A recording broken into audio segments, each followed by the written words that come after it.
Ang topic natin ngayon ay ang converting fractions to decimals. Kailangan nating i-express ang mga rational number from fraction form to decimal form. At aalamin natin kung ito ba ay terminating, ibig sabihin ito ay tumitigil, o non-terminating and repeating, ibig sabihin ay hindi na tumitigil at umuulit pa ang decimal number na nakuha. Ang unang example ay ang 3/4. Para maisulat natin ito sa decimal form, kailangan lang nating i-divide ang numerator by the denominator. Kaya magiging 3 divided by 4. Ang unang step ay ang pagdi-divide. Ilang 4 ang meron sa 3?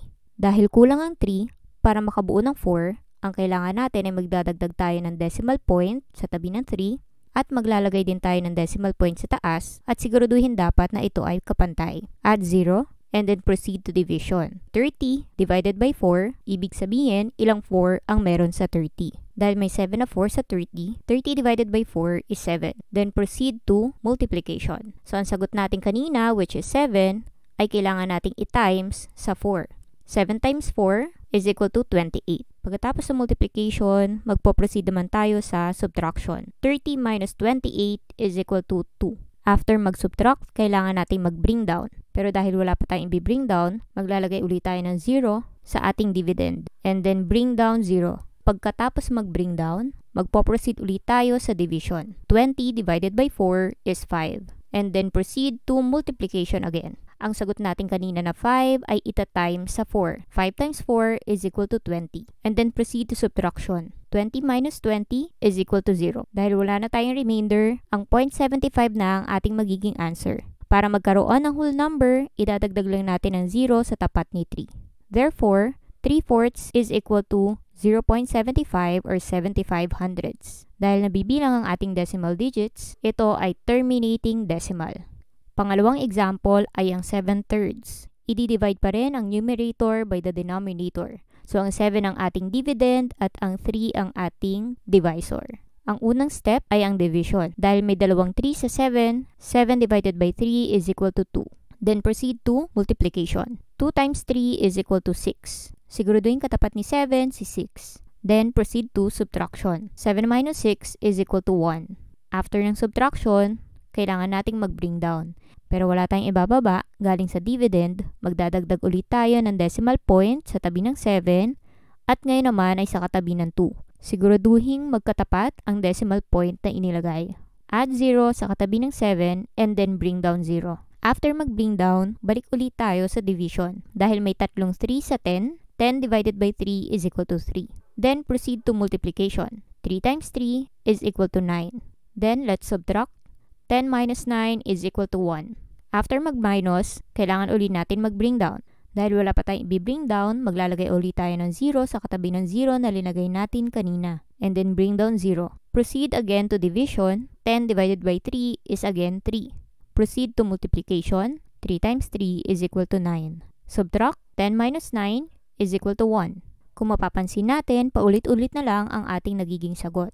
Kung kaya, ang susunod na number na magiging sagot natin sa ating quotient would be 3 again. At ito ay magiging unlimited number of 3. Kaya lalagyan natin ng ellipsis. So 7/3 should be equal to 2.3 repeating. Ibig sabihin, ang 3 ay umuulit ng unlimited number of times. Maaari din natin itong isulat gamit ang ating vinculum.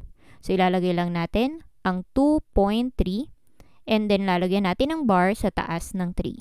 We read this one as 2.3 repeating. Dahil unlimited number of times ang pag-ulit ng 3, ito ay magiging non-terminating at repeating decimal. Ang panghuling example naman ay ang 2/15. Ang numerator pa rin ang ating magiging dividend at 15 naman ang ating magiging divisor.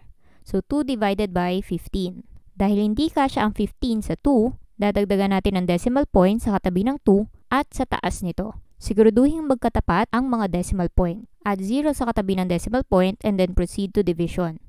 20 divided by 15. Dahil may isang 15 sa 20, 20 divided by 15 is equal to 1. Ang 1 dapat ay katapat ng 0 na linagay natin kanina. Proceed to multiplication. 1 times 15 is equal to 15. Proceed to subtraction. 20 minus 15 is equal to 5. After mag-subtract, kailangan nating mag-bring down. Dahil wala na tayong i-bring down, maglalagay ulit tayo ng 0 sa ating dividend. bring down 0, and then proceed to division. Dahil may tatlong 15 sa 50, 50 divided by 15 is equal to 3. Proceed to multiplication. 3 times 15 is equal to 45. Then subtract. 50 minus 45 is equal to 5. Bring down again, pero dahil wala pa tayong i-bring down, magdadagdag ulit tayo ng 0. Bring down 0, and then proceed to division. 50 divided by 15 is equal to 3 again. 3 times 15 is equal to 45. Subtract. 50 minus 45 is equal to 5. Kung mapapansin natin, pareho na naman ang nagiging sagot. Ibig sabihin, ang susunod na sagot natin ay 3. At ito ay uulit pa ng unlimited number of times. Para magkaroon ng whole number bago ang decimal point, lalagyan natin ito ng 0. Therefore, 2 over 15 is equal to 0.13 repeating. Or we can also rewrite it as 0.13 and then lalagyan natin ng bar sa taas ng 3 dahil ang 3 ang umuulit. Dahil umuulit ang 3 ng unlimited number of times, hindi ito tumitigil kaya non-terminating at dahil umuulit, it should be repeating. Sana naintindihan ang converting fractions to decimals.